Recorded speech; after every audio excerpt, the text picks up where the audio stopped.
বিয়ের মণ্ডপেই আইরির কুকীর্তি ফাঁস করছে রাঙা। সম্পূর্ণ জানতে দেখতে থাকো। গল্পের শুরুতেই দেখা যায় সাত্তকী ফোন করেছে বৃন্দাকে। ফোন করে বলে দেয় কিছুতেই ওদের ডিভোর্সটা এখন হচ্ছে না।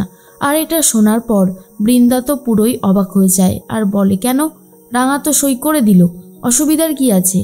এরপরেই সাত্তকী বলে, আরে ওর সই তো মিলছে না ঠিক মতন, কি করব নিজেই বুঝে উঠতে পারছি না।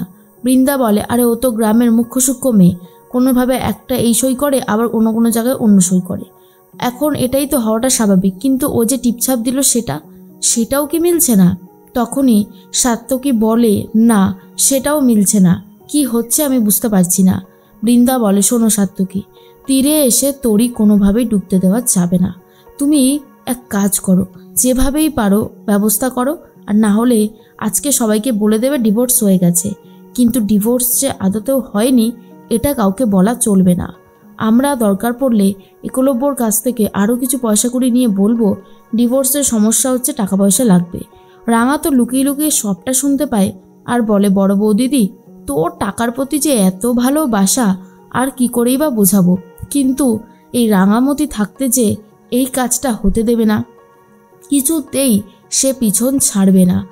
এমনভাবে উচিত শিক্ষা দেবে আইরি দিদি আর তোদেরকে, তোরা শুধু দেখতে থাক। এর মধ্যেই বৃন্দা তখন ভাবে, রাঙা কি এমন করলো যার জন্য সই মিলল না, টিপছাপও ঠিকঠাক হলো না, ডিভোর্সটাও আটকে গেল। এর মধ্যেই রাঙা যেটা করেছিল, সইটা তো ইচ্ছে করে গন্ডগোল করেছিল। টিপছাপ দেওয়ার সময় রীতিমতো হাতে একটা সেলুটেপ দিয়ে রেখে দিয়েছিল, যাতে কোনোভাবেই ঠিকঠাক ছাপটা না ওঠে। এরপরেই চলে এসেছে রাঙা আর বলে, কিরে বড় বউ দিদি, তোরা কি করছিস বলতো? সব কিছু হয়েছে তো ঠিকঠাক? তখন বৃন্দা আর কোনো কথা বাড়ায় না। এদিকে একলব্যর গায়ে হলুদের অনুষ্ঠান শুরু হয়ে গেছে। বৃন্দা একলব্যকে হলুদ মাখিয়ে দেয়, বরণ করতে থাকে, এমনকি স্নানটাও করিয়ে দিচ্ছে। তারপরেই হলুদের বাটিটা দিয়ে দেয় আহিরিকে দেওয়ার জন্য। তখনই রাঙা সেই বাটিটা অদল বদল করে দেয় আর একলব্যর গায়ে ছোঁয়ানো হলুদটা নিজের হাতে নিয়ে নেয়। পাঞ্চালি তখন বলে, হ্যাঁ রে রাঙা, তুই সব কিছু ঠিকঠাক করতে পারবি তো? আমার কিন্তু সত্যি খুব ভয় লাগছে, দেখিস কোনো যেন অসুবিধা না হয়। এরপর রাঙা বলে, কি বলতো দিভাই, আমিও একটা কথা বুঝতে পারছি না, আহিরি দিদি এই যে অসুস্থ হওয়ার নাটকটা করলো, এটা কি আদেও ঠিকঠাক নাকি এখানেও কিছু ভেজাল আছে, এইটা আমি কিছুতেই বুঝতে পারছি না। আর ঠিক তখনই আহিরির কথাই বারবার ভাবছিল রাঙা। এর মধ্যে আহিরিরও গায়ে হলুদের অনুষ্ঠান শুরু হয়ে গেছে। আহিরি তখন রাজেন্দ্রবাবুর বলা কথাগুলোই ভাবতে থাকে, যে হঠাৎ করে রাজেন্দ্র স্যার এরকমভাবে ডেকে এই কথাগুলো কেন বলল। এদিকে অনুষ্ঠান তো মোটামুটি শুরু। তখনই বৃন্দা আর সাত্তকী দুজন মিলে কথা বলে। বৃন্দা বলে, আচ্ছা সাত্তকী, একটা নকল ডিভোর্স পেপার নিয়ে এসে দেখিয়ে দিলে হয় না? তখন সাত্তকী বলে, হ্যাঁ আমি তো সেই ব্যবস্থাটাই করেছি, এই দেখো। এরপরেই রাঙা এসে বলে, দেখ আমি তো গ্রামের মুখ্য সূক্ষ্ম মেয়ে, আমি না হয় এইসব আইনি জটগুলো বুঝতে পারবো না, কিন্তু এই বাড়িতে তো আরও শিক্ষিত মানুষজন আছে, তারা তো ঠিকই ধরে ফেলবে, তাই না? শোন, এসব করে না আর কোনো লাভ নেই, তোরা বরং বিয়ের অনুষ্ঠানটাতে চল, অনেক মজা বাকি আছে এখনও, না হলে যে তোরা মিস করে যাবি, আর তোরা যদি একবার মিস করে যাস সেটা খুব একটা ভালো হবে না। বৃন্দা ভাবে, আবার কি রাঙা কোনো ষড়যন্ত্র করছে? রাঙাকে তার খুব একটা ভরসা আর বিশ্বাস করা যায় না, ও হয়তো আবারও কোনো কারসাজি করছে, না হলে এটা কি করে বলতে পারে। এর মধ্যেই সাত্তকী ভাবে, যদি রাঙা কোনো গন্ডগোল করে এবারে আর রাঙাকে ছেড়ে কথা বলবো না। এদিকে রাঙা তো স্নান করে সিঁদুরটা পরতে যাবে, ঠিক সেই মুহূর্তেই চলে এসেছে একলব্য।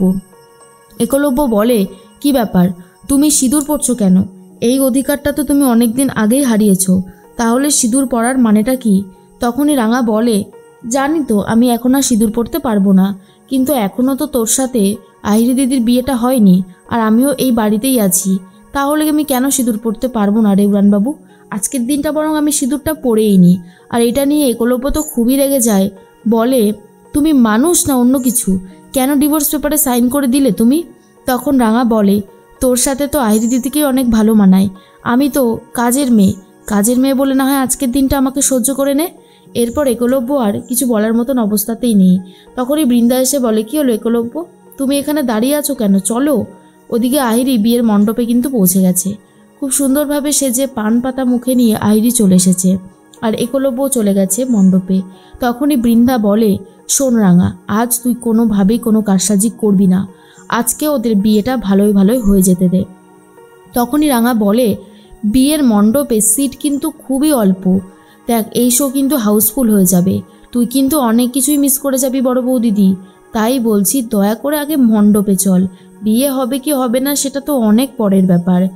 এরপর রাঙার বলাই কথাগুলো শুনে সব সত্যি ধরতে পেরে যাচ্ছে বৃন্দা আর বলে, আজ কিছু একটা গন্ডগোল ও করেই ছাড়বে, কারণ ওকে খুব একটা ভরসার বিশ্বাস করা যায় না। তবে কি আজ একলব্য আর আইরির বিয়েটা হবে না, এটাই ভাবছিল বৃন্দা। কিন্তু রাঙা জানে আহিরি যেই কুকীর্তিগুলো করেছে তার সমস্ত প্রমাণ নিয়ে আজকেই আহিরি, একলব্য এরা বুঝতে পারবে যে রাঙা কতটা সত্যি, রাঙা কিভাবে আহিরির কুকীর্তি ফাঁস করছে। এদিকে পুলিশরাও তৈরি আছে আর তৈরি আছে রাজেন্দ্রবাবু নিজেও। তাই আহিরির বিয়ের মণ্ডপেই আহিরির কুকীর্তি ফাঁস করছে রাঙা।